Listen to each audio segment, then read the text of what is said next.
क्या किया है, प्रकृति जो हमारी सेवा कर रही है उसको हम उत्सव के रूप में मनाते हैं, इसलिए हर मौसम में उत्सव है।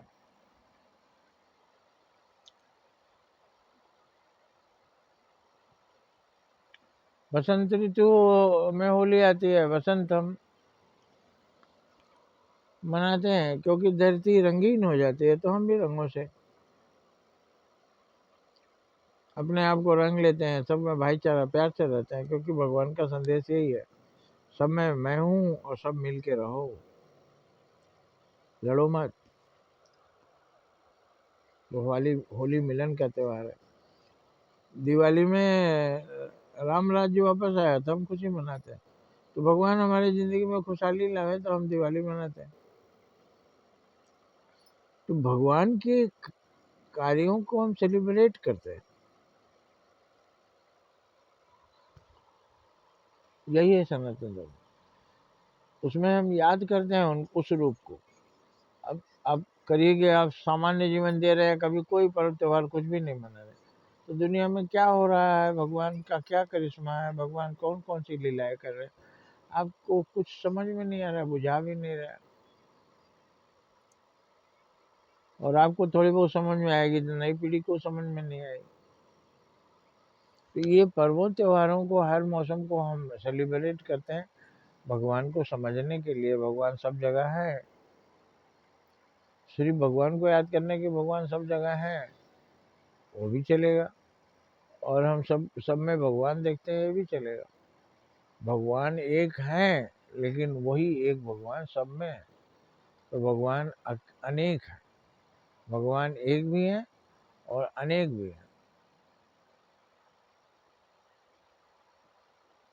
जहाँ जहाँ उनकी उपस्थिति दर्ज होती है वो सब जगह हम भगवान को देखते हैं,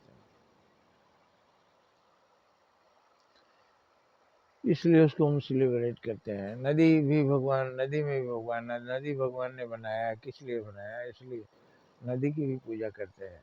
जो भगवान ने एक जल दिया है, स्रोत, हमारे जीने का सहारा। अगर नदियां ना रहे तो हम कहाँ जाएंगे।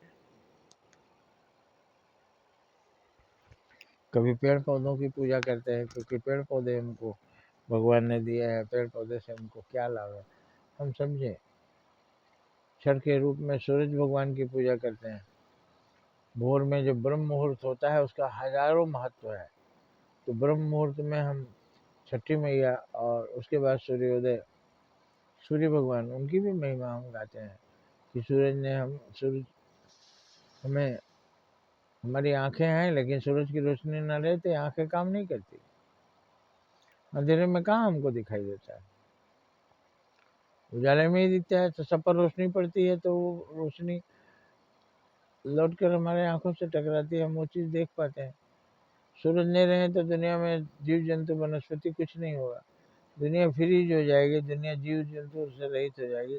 हो सकता है अंधेरे में चलने वाले जीव भगवान बनाए, अंधेरे में रहने वाले, क्योंकि बहुत से जीव अंधेरे में भी रहते हैं।